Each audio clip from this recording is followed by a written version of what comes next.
Hey guys, darthbools here. Got another review. This is Hordak 84 left me a message asking me to review this. I've not really thought about it, but yeah, I think it'd be a kind of cool review. I don't know which one he wanted to review, so I'm just going to do a comparison. So hope you enjoy. It's these two. It's the vintage collection and the original vintage ATATs. And I'm just going to really quickly pop these two together because it is just insane. The size difference is just remarkable. It really is giant compared to the original vintage one. It's just ridiculous. It's so big. It's awesome. It's a lovely piece. I'll just do a couple more views. Just really cool. Both of them are really cool. I really love the original vintage. That's the one I got first. I got that quite a while ago. I probably got that about 10 years ago. I think I picked it up for about 45 quid. Really nice piece. And then this one is brand new. It's gigantic, and they look pretty cool, I think, together. And it's nice seeing a comparison. But it just absolutely dwarfs the original one. It's mental. It truly is just humongous. So I'm just going to give you a quick look at the packaging for the vintage collection one. More or less the same, I believe. The packaging for the Empire packaging, anyway. Obviously, there's subtle difference. Obviously, the original one has got the picture of the original one with the original Kenner figures and stuff. But really cool box. It's an absolutely ginormous box. It's going to be a really awkward video to do, really. So that's the side, and on the sides, the top and the back, it's not on the bottom, but on those parts, it's sort of like black and white. Well, not black, white, and red. And I think that's really cool. It kind of gives it a really cool vintage look. I think that's how the original one was set out. My friend's actually at the moment. We're on about. I'm thinking about buying his original vintage 1980 ATA off him. He's got the box and everything, so I really want to get that. I'd like to review it. But it's a superb box. The vintage, as usual, just awesome, with a little Kenner logo just there. But really superb. So I'm going to push that over there for a second. I'm going to give you a look first off at the original one. Now this one is mine. It's old. It was old when I got it, obviously, and it's even older now. It's pretty yellowed. And it's got the two guns here, but that one's fine. But that one was broken off. That's how I got it. Underneath you have the chin guns, which I haven't got, and I will one day pick them up, but they are quite expensive and hard to get hold of. I'll give you a quick look in the cockpit. It's not going to be a massively in-depth review because this one here, I've saw quite a few reviews, so I think people have got some better ones than I could do. But that's the cockpit. It's a little bit dusty now. Fits two of the 3 3/4 inch figures. Most of the decals are, I think they all are actually, all intact on the cockpit there. I'll pop that back down. Let me just open this for you. I think actually all the decals are still there on this original one. Just open that up, and I think that's where you pop the batteries. That was you pop the batteries in there, and it works the chin guns and the classic sort of sound Kenner had. And this here, you can move it from side to side, and I think if you push it in like so, it moves the head up and down, so you can, like, you know, it's pretty cool how that little function, really. I think the button just here, that made the sounds. Not, it used to work, but I've not tried it in years, so I don't know whether it works or not anymore. But yeah, like I said, really cool. You side to side, pop it in, it puts the head up. So that's a kind of cool little mechanism they had there. Let's pop that back in. So that's that. I'll spin it round, but it's a bit of a beast, so I'm just going to leave it there. It's pretty much the same either side, except this is the only side that has the hatch. I'll show you the back. Well, there's a bit of filth on it there. I don't know what the hell that is. I think that's it. I think I had to take off a bit of really old gammy sellotape.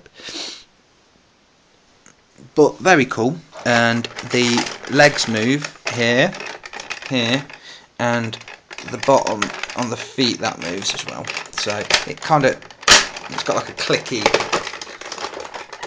sort of thing that you can move the legs, so you can put them in really cool poses. Excellent piece, absolutely adore this piece. Visually to look at, this would probably be the best one, but for me my favourite one has to be this vintage original one, just because it's just got so much meaning to it, and it's just the look and feel of it's just sublime. But let me pop that to one side, and let me get the giant out. I mean, this now, I'm actually going to have to move back. It is massive. So that's that. Really, really cool. Let me take over to the head. This one, you just pop open at the front there. And I've got the chap sitting there, the Atto driver. And this sits to, and you can stand about 4 characters in it, 4 figures. Two there and 2 there. Really cool. It's got its cool display screen. So that's pretty cool. Pop that back down.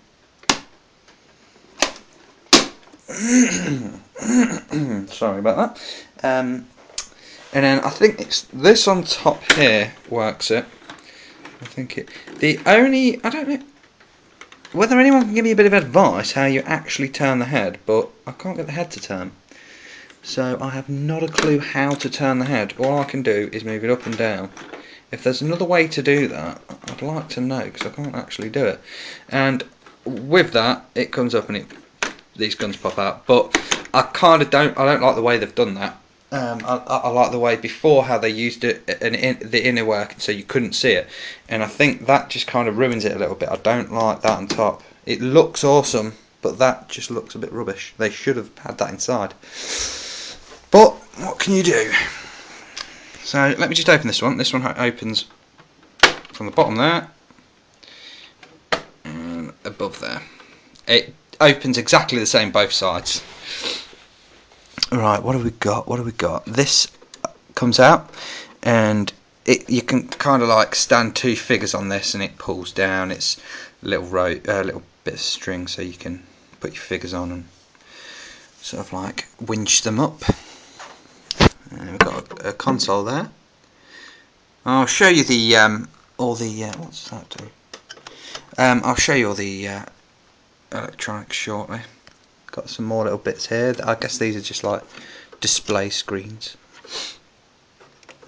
And that's what's that do? Oh, that winches up the winch. And that's that anyway. We have the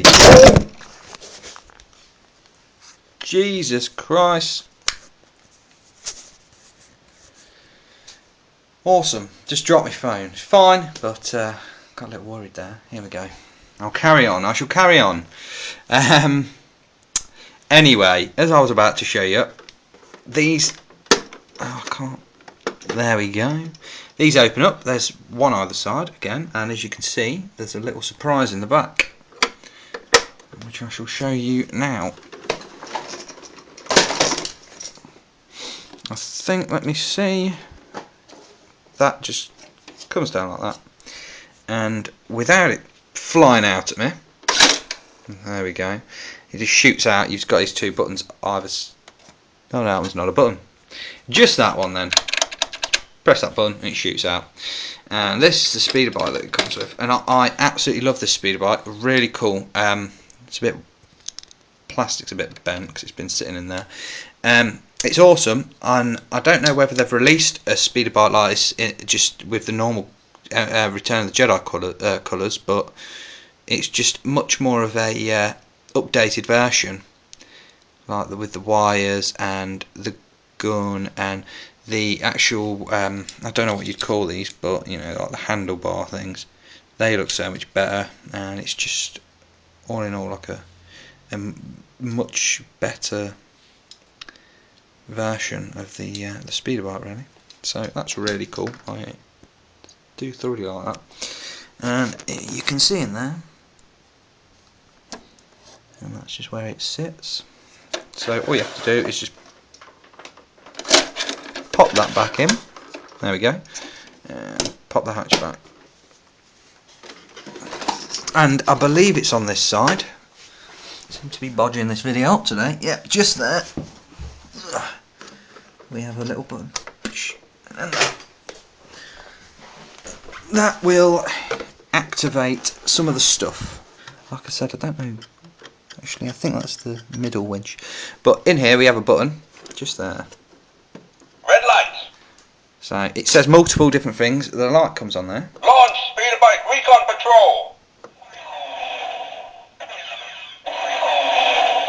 Rebel forces in range. Rebel snow speeder squadron approaching on your flank. That's pretty cool. I think there might be a couple more sounds, but I'm not going to do them. I'm going to show you in the cockpit. I think there's... Oh, it did that on its own. I guess it's supposed to. Rebel forces spotted. Preparing attack vectors. Got a little light, can't really tell, but that does glow pretty cool. Distance to power generators. Range to The whole thing glows, but I've got my light on. Rebel base located. That's it. The rebels are there, and Skywalker is there with them. And oh, it's making some more noises now. It's got loads of pretty cool sounds. I do like some of the effects. And then there's another 3 buttons on the top here. Yet again, they didn't really need to put them on the top. I mean, that's probably cool for playability if you're a kid. You're playing about with it and you can just tap those ones. But oh, and again. Right, so that one is just like the blasters. And another one. And some walking sounds, I think. Right, let me just under here as well. You've got, there we go, got these, and if you do that, that's what actually shoots them. And you can't, it's not showing up. Oh, there we go, kind of showing up, like the red lights. And you've just got a little view there. You can see the chap driving it. But rather awkward, cumbersome review, really. But that's that anyway. That's both of those two, and they're wicked pieces. If you're into your vintage stuff, it is a must-have piece. Like I said, because I'm missing the guns, and it's a bit, one of the guns on the front there that's attached is broken, bit yellowed. And I would love this in the box. I'm thinking about purchasing the original in the box off my friend. He's doing it for a good deal, so I might get that off him. If I do, I'll review it and I'll probably do another comparison with the box. And like I said, must-have vehicle, one of the biggest vehicles they released in the original Kenner line, and one of my favourites. Absolutely spectacular piece. And if you want to go for a vehicle that does just stand out, look absolutely amazing, and tons of playability, and it displays really well as well, this would be perfect for dioramas. I mean, crikey, you'd have to have a huge room to do a diorama that would fit some of these in. But it is a very, very spectacular piece. So that's those. I'll just move my leg out of the way. And that's pretty much it. So, cheers, guys, and sorry about the little accident with the phone. Any comments, feedback, stuff like that, always really appreciate it, and hope you enjoyed. So, cheers.